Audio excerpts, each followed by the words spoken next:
Previously on Total Recall. Ronald Reagan isn't dead, Charlie. That's right. You're a swamp person, correct? It does run in my family. Yeah, I could tell. Say he needs his friends as close as possible right now. Let's literally go inside of him. Brown star to the left, and straight on till morning. Have you ever met somebody that just infuriates you down to your core? That their level of silliness destroys every bit of integrity that you have in your body? No. But your blood pressure is high. You're good. I think. I need a vacation.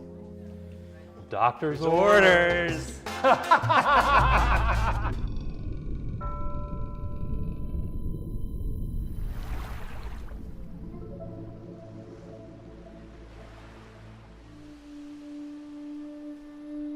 I know I told you to objectify me and stuff, and then I was kind of a masochist at heart, but...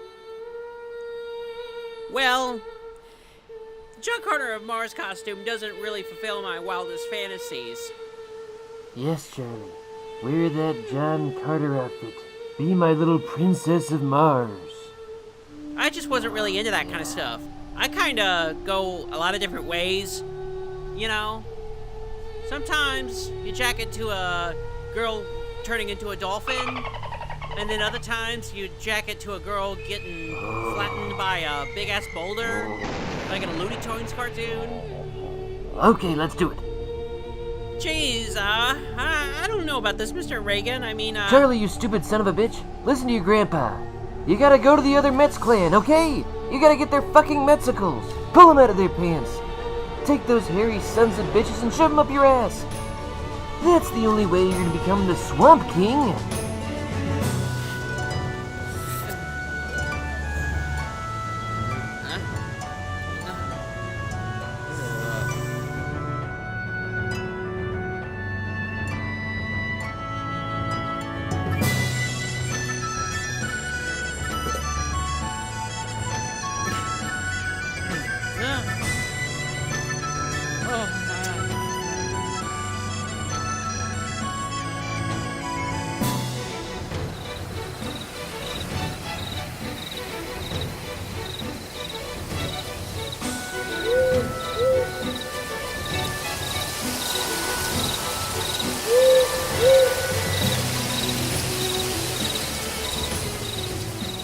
God, why does it smell like smegma?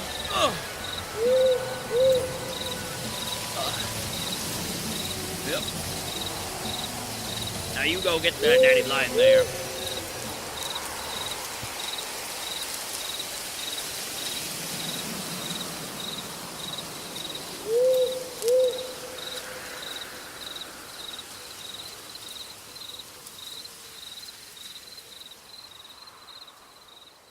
I'm a watching, baby.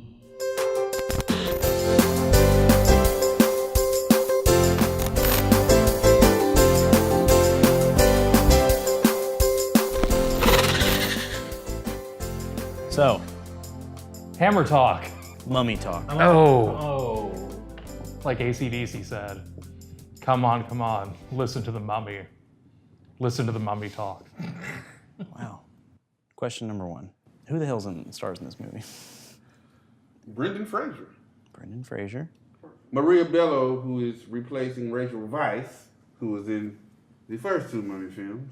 I think Marcus knows more about this movie than me. Jet Li is in here somewhere. Is Michelle Yeoh in this? Yeah. Yes. Okay. I'll give it to Jacques because he Because I said yeah. because you confirmed it. Yeah, that counts. That's fair. Because he knew more than me. And I'll give Marcus a point too. Brendan Fraser's character's son. That doesn't count. Oh, You have to know names. Anything. I'm bad with names. What else is in this movie? What's Like, the alternative? What other crazy fucking things in this movie? There's a mummy. There's a mummy. There's another mythical creature that's in this. Yetis. Abominable snowman! The Tibetans call them Yeti! There are Yetis. I was gonna say dragon. Well, there is technically a dragon in it, but I'm not gonna give it to you because it's like a shape-shifting guy from the Mummy. So it's not really a dragon. He turns into a dragon. It's not really. Yeah. There is a cow puppet on an airplane. There is a cow puppet on an airplane. That's pretty cool. Dude. It's totally mythical. A thing that could only exist in cinema. Now, what I want you all to do is to draw your best Yeti. From memory, Charlie. I'm trying. It's the name of the fucking game. 10 seconds, Charlie. I'm trying. I have to draw his fingers. He's getting pumped. He's like a boxer. Oh, those are supposed to be hands. They're supposed to be hands. Thought those were breasts. Yeah. No. You're done, Charlie. You're Oh, done. Put your pen down. God damn it. I'm deducting 1 point for not putting your pen down sooner. It's not fair. All right. I don't like these rules. I All right. think it's unfair towards me.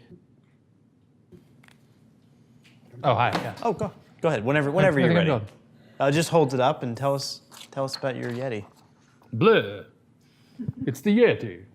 Man, it's pretty Check it spot out. on. Did you like my impression of the I think Yeti? that's like the third Dracula you've drawn on this show. I was going to draw a plate of spaghetti because it rhymes. Here's my Yeti. What the fuck is that? It's a Yeti. It's a happy Yeti. And Happy? They're not happy in the movie. He was getting ready for a fight, and you didn't let me finish the other hand. It looks like a titty. It looks like he's trying to grab his other titty. He's not trying to grab his other God, this titty. is obscene. Negative 2 points. Look like Yeti had with him a long time. Yeah, that's fucked up. Marcus? I'm not a great drawer. I didn't see it, but I like how you held it up. It's good. I'm not He's a ashamed great of it. drawer, but you know, I know they're hairy and see, he's angry. Jacques gets 3 points, Marcus gets 1, and Charlie gets 2 taken away. So, no, somebody didn't name one of the other major characters in this movie, who's the comic relief. The bar owner, is he like the brother, like the uncle or whatever? Yeah, he's brother like the, / uncle, depending. Yeah. Brother / brother-in-law / That guy was real goofy. This is bonus points. You don't actually have to remember this if you don't want to. But do you remember what the name of the bar was? Was it Nefertiti's or something like that? No, but it was a name. Man, they really missed out on that golden opportunity. Yeah. Nefertiti's. Huh. What was the name of the first mummy? Does anybody remember? Evotep. Yeah. Oh Ah. my God! Look at me! 1 Nailed it. point, back to -3. Shit! There's a thing that they get that they have to go take to Shanghai. It's the MacGuffin of the movie. The Imperial Seal. Good guess, but no. It's like a jewel, like a medallion or something like that. Some kind of magical jewelry Yeah, thing. it's the fucking jewel of something. The Eye of Shangri-La or something like that. Nice piece of ice. It's the Fucking jewel of something. Okay, can anybody just kind of sum up very quickly what the beginning of this movie is? He's like a general or something. He has a super tough army, but he's aging or something. Like he's gonna die before he gets to do all his cool stuff with his army. Like he wants to, kill everyone and won't have time. Yeah. So he wants to do some kind of magic to get immortalized. He draws and quarters one of his dudes, and the person who was doing the magic for him was like in a couple with the dudes that got drawn and quartered. So she curses him and mummies him up. Yeah. And a bunch of CGI chocolate goes on him. So Really quick, Charlie. I didn't mean to cut you off, but I did. Draw the Dragon Emperor Draw the Dragon Emperor. Okay. from memory. The Dragon Emperor. As he looks when he's like weird terracotta dude. Just Charlie or all of us? Everybody. Oh. I was just interrupting Charlie. I'm sorry. Okay. Everybody. Now, is this in mummy form or pre-mummy? This is in terracotta form. He's not a mummy. I can't stress that enough. He's not a mummy. Oh God, Maybe. I don't know what I'm doing here. This whole thing is just falling apart. I don't know. I think I'm drawing a gray alien. I didn't mean to. Oh my God, I drew a gray alien. Got these big googly. All right. What am I 10 doing? seconds. Whoa, What? 10 seconds. so problematic. But it's a gray alien. It's got a huge eye. 5 seconds, Charlie. We do not say googly eye when referring to other nationalities, sir. 1 second, Charlie. You're done. I'm really disappointed in you, Charlie. You've really set back this show. Jock? I drew a stick figure. It's more than a stick figure. Several sticks. Marcus? Notice the ornate crown. Notice the hair is laid. You know, he had a nice glam squad whenever the hell he was living. Yeah. Marcus gets it. Nice. All right, let's move on. What? I'm just here. You want to hold it up and show everybody? You want to show the class? No, I'm gonna be a baby about it. No, go ahead and hold it up. Nope. Show the class. What's next? Show the class. What's next? Let's show the class his stupid ass fucking drawing that doesn't look You're a gray anything. alien. Doesn't look anything like anything. I don't remember what he looks like, so I just drew a gray alien. It's not one of them time-life aliens. You say a time-life. You know them like No, yeah. known. So now, quickly, we'll go out to Stephen Hildreth in the field, waiting for Billy Zane. The Billy Zane Minute.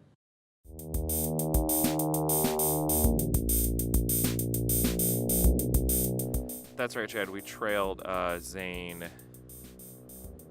through the depths of the purple fuck room. Things seemed really promising, and it seemed like we were really hot on the trail of Billy Zane through the purple fuck room. But things never really came to a climax, and we were ultimately left disappointed with the goings-on of Mr. Zane in the purple fuck room. Now, what I do want to draw your attention to is right back here. You'll see this pile of rubble behind me, and we've had reports that in a lust and possibly amphetamine-fueled rage, Zane destroyed what used to be a very, very lovely convenience store. It was the only place in town where I could get the fresca that I liked, and it's just really disappointing that it's now gone. Apparently, the victim, yet another victim of Billy Zane. We're gonna keep pursuing him because now I have a vendetta over that fresca.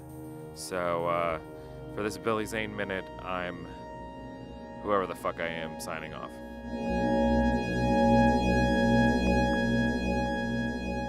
We're back. We're back. Hi. Still no luck. We're back and sadder than ever. Still no luck. Now we're gonna go through the thing. We're gonna go through this thing point by point. We're gonna fucking break this thing down, okay? Break it down. We're gonna break this thing down. Break it Along down. the way, I'll pepper in some questions just to test you. Okay. We're in ancient China, Charlie. There's a tyrannical warlord. Allergies are running wild. Allergies are running wild. They need somebody to tame the allergies, so they bring in Jet Li. He orders the construction of the Great Wall of China to bury and curse his dead enemies. He learns how to get the power of fire, water, earth, wood, and metal. He's magic. He's Are you a. sure you're not Is he a talking planeteer? Let our powers combine. He doesn't have the power of love, unfortunately. Cause the not bitch ass my bitch ass heart. So like we were talking about earlier, there is a betrayal at the beat me to beginning with General Ming, I think his name is, who betrays Jet Li by getting with the sorcerer lady that's going to give him eternal life. So just like that, and then he gets drawn and quartered, pulled apart, buried under the wall. That's what it meant. That's the appropriate sound. They fucked him to death with a bunch of horses. Yeah. She ends up fucking over the Dragon Emperor and making him turn into a bunch of chocolate sauce. We're with whom when we come back to present day? We are with Brendan Fraser and not Rachel Weisz's with their boring, jerky fucking son. Alex O'Connell. And he is on his own expedition. They go down there and there's a bunch of booby traps and then they find the guy and it's fine. And then we go to Evelyn and Rick O'Connell. We get to see their gigantic fucking house because they're rich. But also, this is the point where we get to see... Maria Bello. Maria Bello, yeah. So, how is she introduced? Is she doing a book? Is she reading like out of her book? Like she writes mummy books or something? She writes mummy books. And she's doing a reading. Yes. Within that, there's a moment where they're behind her and they don't show her face at first. And then all of a sudden, she's reading the book, and then they come around the front, finally show her, and then they cut to a reporter who asks her a question. Is the character in these books Is it you that's in these books? And then what does Maria Bello say as an obvious joke to the fact that she's not Rachel Weisz? Honestly, I can say she's a completely different person. Good gag. The one good gag in this movie.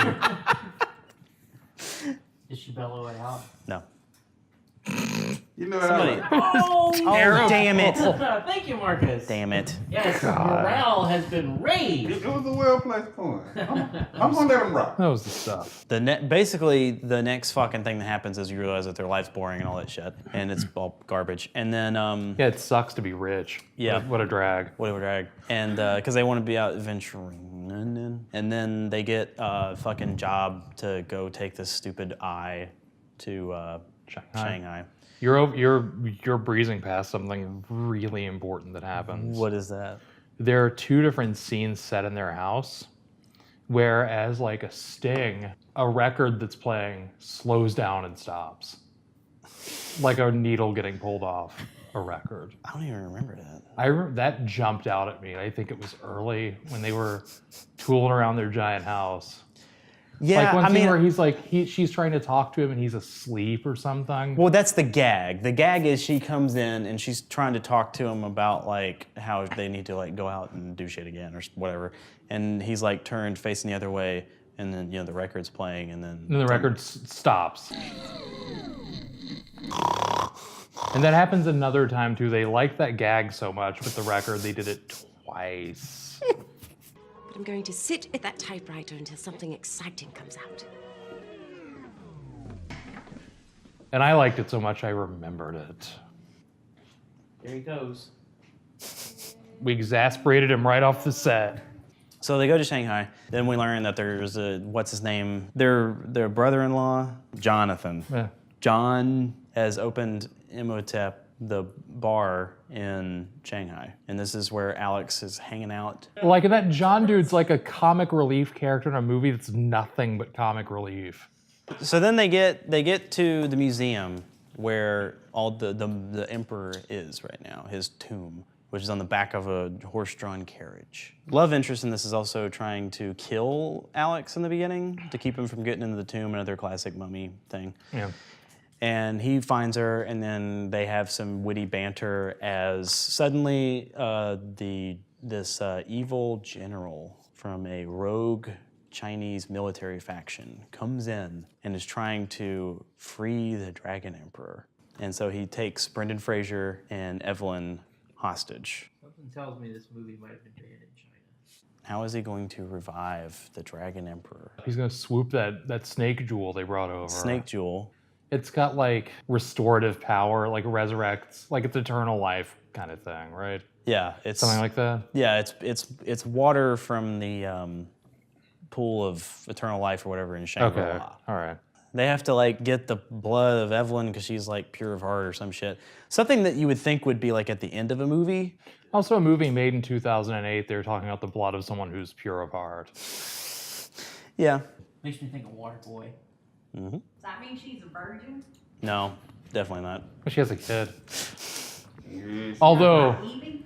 yeah. Yeah, The Pokemon? that 25-year-old man came out of that It's vagina. not spelled that way. I was about to ask It has you. nothing to do with Pokemon or Sailor Girl or any other little sick freak fantasy. I was about to ask. I was about to say. So there's a character named Evie and a character named Evelyn. I'm gonna give you my mic and chair. You need to be up here. I believe they're one and the same. Disembodied boys. Rules. As we said, the water, the elixir of life from this little stone is going to get poured on the Dragon Emperor to wake him up. There's a complication here, and it has to do with who the fuck is in that box.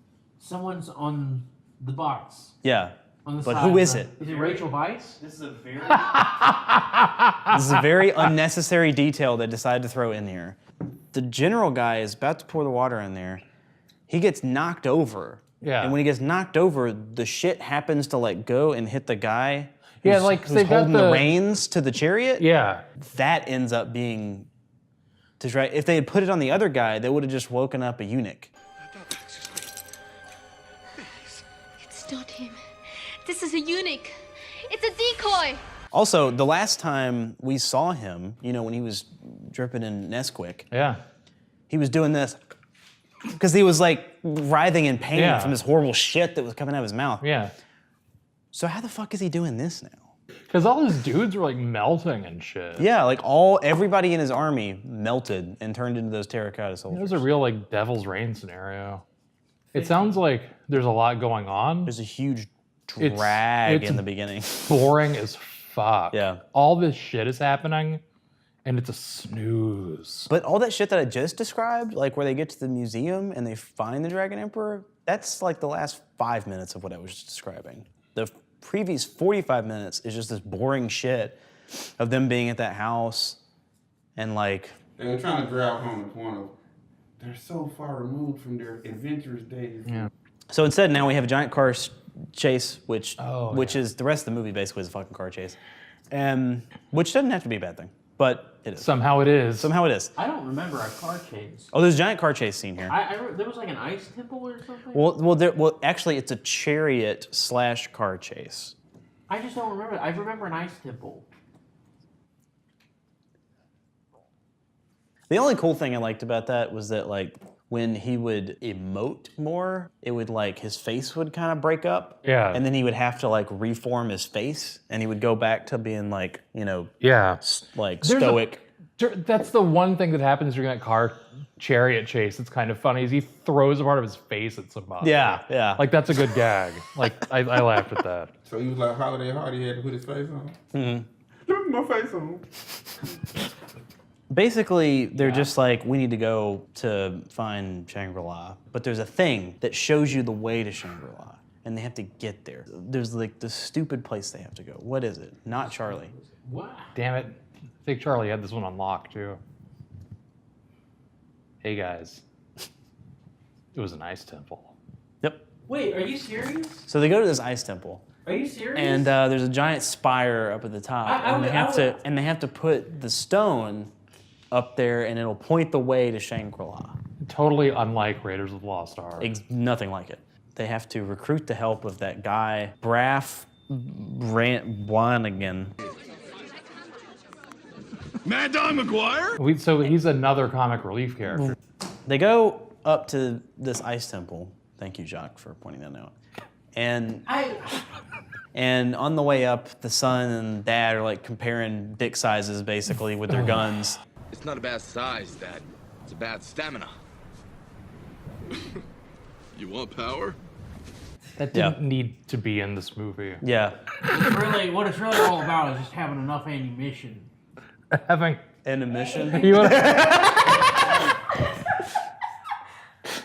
the hell are we talking about? Basically, right after that is when the bad guys show up because they're like, "Do we need to make a plan?" Brendan Fraser's like, "We hit them hard and we hit them fast. We shoot them." Yeah, cool.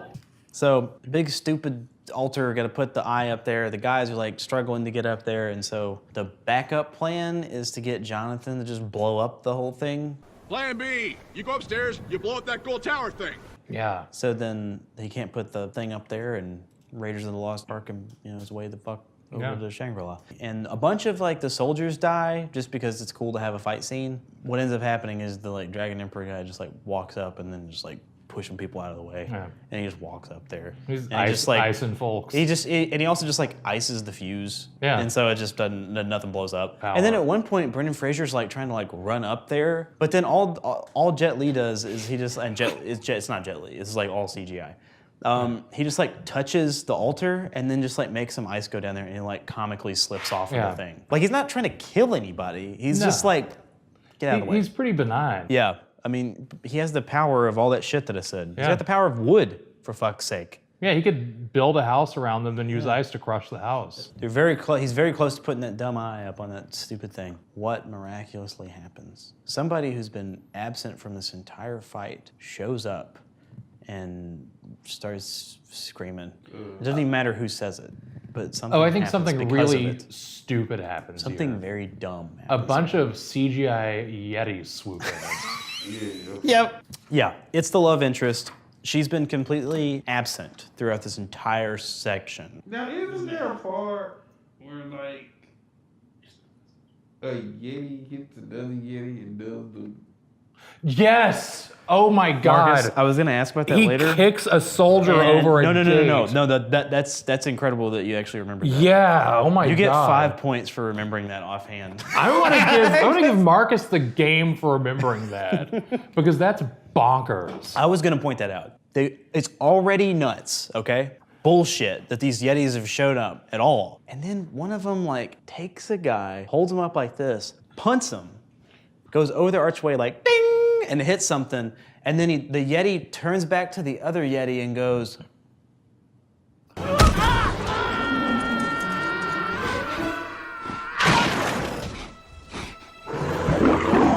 his son, this is what happens. His son tried to save the day. He's like, I'm gonna take this bomb and I'm gonna twirl it, and I'm gonna throw it up into the mountain and blow it up, and there's gonna be a giant avalanche. Right? And that's gonna solve our problems somehow. The Dragon Emperor guy does something unspeakable. He does to a main character. He does something awesome. Yes. And that is he runs Brendan Fraser through with a fucking sword. Yep. It was intended for his son. Yeah. And Brendan Fraser jumps in front of it and takes the sword I for was him. hoping that would be it for him. But the thing blows up, there's a giant avalanche. The Yetis just kind of bend over on him and like shield them from the snow, I guess. That's it. Yetis have compassion for human beings. Well, they like the love interest girl. They understand our sports. They like our sports, yeah. The Yetis are a thing of convenience in this movie. They're going somewhere. They have to go somewhere because Brendan Fraser is fucking dying. Well... Where do they go? Do they go to a hospital? Do they trust science? They have to go to Shangri-La. Or is the Ice Temple Shangri-La? Someone goes to Shangri-La because the bar owner brother says some goof about opening a bar there. And also, the entire thing looks like a Thomas Kincaid painting. It's horrible. So I know we see it, but I don't remember the context. It does, and that's the only time you see it, actually. Yeah. Other than that, it's just a big stupid cave. It's terrible. It's a big dumb cave set. Yeah. And there's like a pool of water in there, and that's the pool of life or whatever the fuck. Oh, right. And so that's when they meet up with Michelle Yeoh. Michelle Yeoh. They save him. He's got a little wound right there. And then like, well, we gotta stop the Emperor from getting in the thing. What are we gonna do? You say it just like that? No. So he doesn't sound like Ringo Starr? Damn. Peace and love. Peace and love. So there's some more characterization here between them, and then also the two of them falling in love, the son and the love interest. Oh, and the parents throughout are really weird about him having her as a love interest for some reason. I don't even remember why. I just remember it was like a thing. It's like to create a conflict where there's no Well, there's not really a reason for conflict. Like there's there's no like disapproving of her for any real reason. No. They just don't want him to be into somebody. Yeah. Just don't want to see you get hurt. Could it be because she's Asian? No, it didn't come across like that at least. Well, I mean, also it might just be because you tried to murder him. Well, yeah, I guess so. But they were, I guess that's it. They were kind of goofing on, like these people who have like gotten in fights with a mummy a couple of times. Yeah. And seeing all this weird shit jump off. Yeah. Are real eager to like goof on her for having like a magic dagger or whatever it is. Look, I'm sorry. I just don't put much faith in your girlfriend's magic dagger. It's like they've got a lot to say about her. That was something else I was gonna bring up. Yeah, like it's really stupid. Like, no, you guys have seen mummies up walking around and stuff. Yeah. You're gonna give her the business about it? About a magic dagger that can kill the fucking not mummy. The Emperor cannot be killed unless he is stabbed through the heart with this. My mother put a curse on it long ago. It doesn't really matter. He gets in the fucking water, okay? Like he's there, because everybody knew it was gonna happen. He becomes the fucking dude and he like turns into a fucking dragon because now his powers are restored and he's like he can turn into monsters. But apparently only like 2 different monsters. They're real silly looking. They're like dumb looking. And don't they say something like he's at full power now or something? Like there's some Yeah, he's line. powered up to 100%. Yeah, he's achieved his true form. But basically they do. He's got power levels now? Yeah, he's got power levels. It's like Dragon Ball Z. That's when his hair elongates and turns stark yellow, and then he just starts screaming and masturbating. Lynn and Alex, the love interest in Alex. Well, she's also immortal. I forgot to mention that. Oh yeah. She's immortal, and so is her mom. That's going to be a rift because she doesn't want. She doesn't want to watch him die. The only person who doesn't want to watch this dude die because he's awful. Her mother asks her, "We may have to sacrifice our immortality so we can kill the Dragon Emperor." Convenient. And instead of it being like this horrifying thing that she has to deal with, she's like, because now she can give away her immortality and be with, what's his name? I can marry this... Alex. I can marry this dullard now. Yeah, I can marry this jar of mayonnaise. Yeah. And Jar of mayonnaise or Miracle Whip. There's something to Miracle Whip. That I don't know that doesn't track. It's a bit of a miracle how they whip it. Do they whip it good? Whip it real good. Dukes! This is the part where we just start fucking advertising mayonnaise. Hellmans! Third act of the fucking movie. We're almost done with this dumb shit. This is where they're like, we gotta go. Well, we don't have an army. We don't have an army. What are we gonna do? And that's when Michelle Yeoh is like, we do have an army. Because as you remember from that opening shit, beer me. Whoa, our special guest has just brought us more beer. The Great Wall was built on Dragon Emperor's foes. These people seek revenge even in death. When the Emperor built the wall, he buried his enemies underneath it and cursed their souls to hold it up for eternity. Most of them were conquered soldiers. I will call them to battle once again. So we have an Army of Darkness scenario. Yes. Harryhausen style, a bunch of skeletons get up, start going nuts, but it looks way worse than Army of Darkness. It's real terrible, and then they do a really shitty CGI rendering of General Ming from the beginning.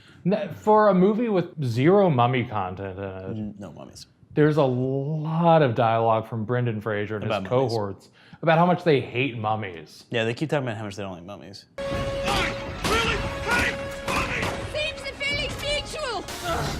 I hate mummies. They never play fair. And his son's like, you only put down one mummy. And he's like, the same mummy twice. Just real quick. It's because it doesn't fucking matter. It's, he wakes up his army and is like, let's go do this. And then there's 15 real people there from that general who's been riding with him this whole time, who's the guy who woke him up. And then it just sets up a fucking thing with them shooting the not the mummies, the little terracotta soldiers. They keep breaking into little pieces of shit and all that stuff. And then doesn't really matter if fucking planes show up from earlier and they start something to give Jonathan something to do. The Dragon Emperor shows up. What goes down here? Finally, we're gonna see a fight between two legit great martial artists. Right? It's followed by another boring fight. Alex and Rick show up to try to stop them, and they're in a underground set that could have been in an episode of Star Trek: The Next Generation. But this is the big climactic thing, It's you finally get the main character. He's gonna fight the fucking bad guy. It's gonna be crazy, right? Not really. I mean, they have I think Alex gets thrown to the side or something, and then Rick and him, or he's like, fight me like a man! Fight me like a man! Forgot about that. And then Jet Li's he doesn't have a gun, so he can't throw the gun down, but he just has power, and he just decides not to use them. Yeah. And so he runs at him, and then they're just he's American style, They're just goofy. and trying to just punch him in the gut and stuff. He's basically the distraction. The dagger thing breaks. Yeah. At one point, Alex sneaks up behind him. He jumps from behind as Brendan Fraser grabs the other part with the handle of the knife, jams it into Jet Li, and then from behind him, I think Alex has a one-liner or something, and then he just kind of pushes the other end of the blade into it, and there's a really tight close-up of a heart pumping. Oh shit! It's like a CSI. Yeah. Yeah. And then you see the two parts of the blade go together, and then they meld together, and then he's like, oh, Nesquik! And then he fucking dies horribly. The O'Connells return to Shanghai, while Jonathan decides to move to Peru with the Eye of Shangri-La, as he wants to go somewhere with no mummies.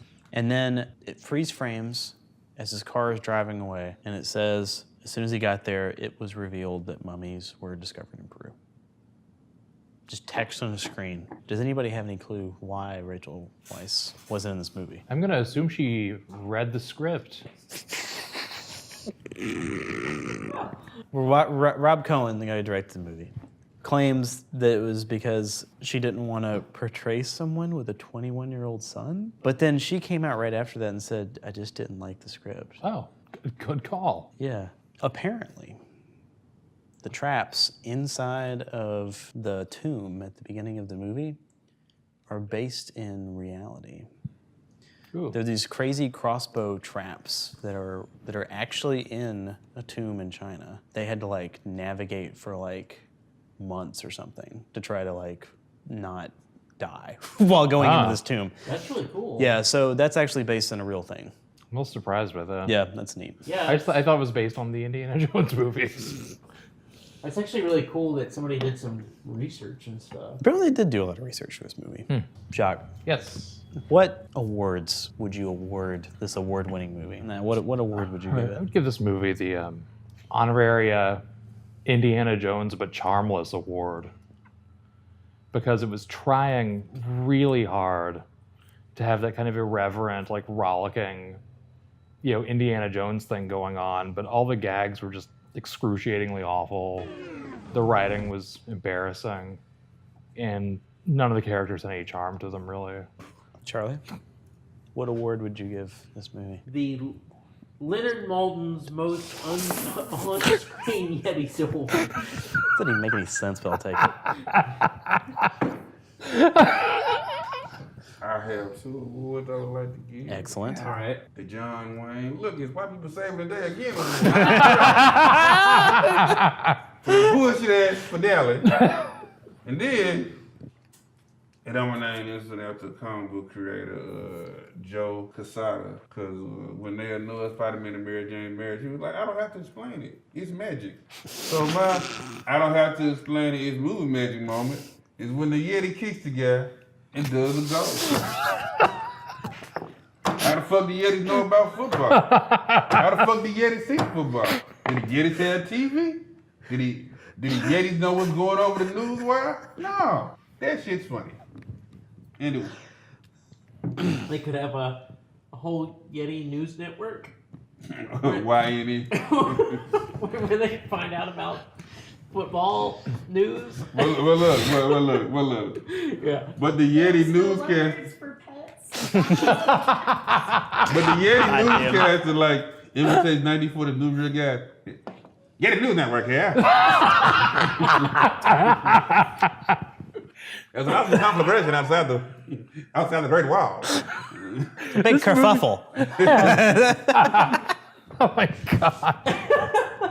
Yeah, there was a Yeti. All the Yetis have really tall pants that go up to their tits. And they're pushing a hoop down the mountain with a stick. 23 skidoo. The movie needed more of that. Well, final thoughts. Open floor, except for Charlie. Like my man Jock said, we had two fine milquetoast, comfortable little movies. But no, we don't want to keep fighting that mummy. He's not really a mummy. Well, he's mummy adjacent. He's Fucking mummy adjacent. Yeah. Let's do that. And then, like we keep saying, let's take two of the best movie martial artists on earth and let's give them a bullshit fight. I've never seen a movie that had like so much shit happening from start to finish pretty much that was this boring. Like, aside from a little like expository stuff at the beginning, like there's stuff happening throughout this movie, like some goofy stuff, like elaborate action scenes, and none of it was engaging at all, really. Like there was just, for all this action, it was a nothing movie, and that stands out. Well, it's time to I count. didn't get final thoughts. It's time to count the totals. I didn't get final thoughts. Do we have to? Let the Yeah. All right, whatever. Yes, All right, whatever. Go. You've got 30 seconds. I like the one more. The one more. No. Fill it with more than that. Go ahead. Jet Li's also in that movie. Why did I even let him talk? In third place, to nobody's surprise, Charlie Metz. -5. You actually only answered one thing correctly. Then why do I have -5? Because we had to negative points. We had to take away a lot of points. All kind of fuckery you was doing in the beginning. It's cool. Well, yeah. I mean, this is one thing. I mean, this alone deserves fucking Yeti. nasty, gross -5 points right there. But I only gave you -2 for that. Number 2, Marcus Ebery. It's close. It's very close. I know. 16 to 20. I Jacques, can deal with that. Yeah. you're the winner. Yes, go. Oh, I get it. He got it. Yeti go. That's a goof. That's a callback. Man, classic. You took the movie and goofed all over. Gross. It's probably my second favorite film with Yetis. What's your first Or favorite? Bigfoot type people. Yeah. Whoa. After Harry and the Hendersons. Oof. Which we've also done. Yeah. That should be better Yeti films. Like, I want better representation for Yetis. We'll leave it there. I think a Yeti showed up in Scooby-Doo. I said we'll leave it He there. said we'll leave it there. That means you shut shit up and we fade to black. Next time on Total Recall.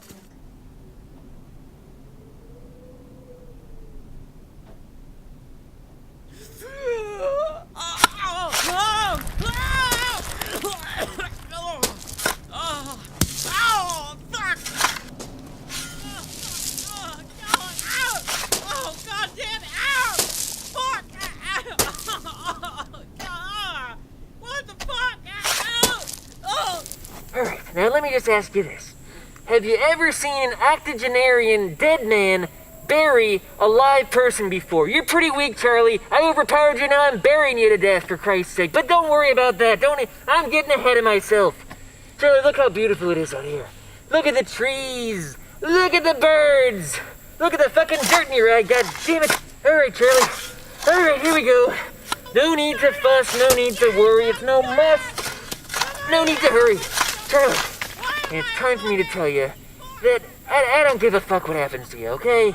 I'll bury you out here, I'll leave you just like I did George Bush's retarded son. Find the scientist, you dumb piece of shit.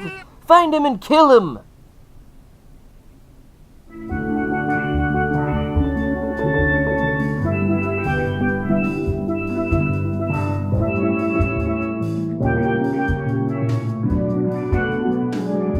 Do what now?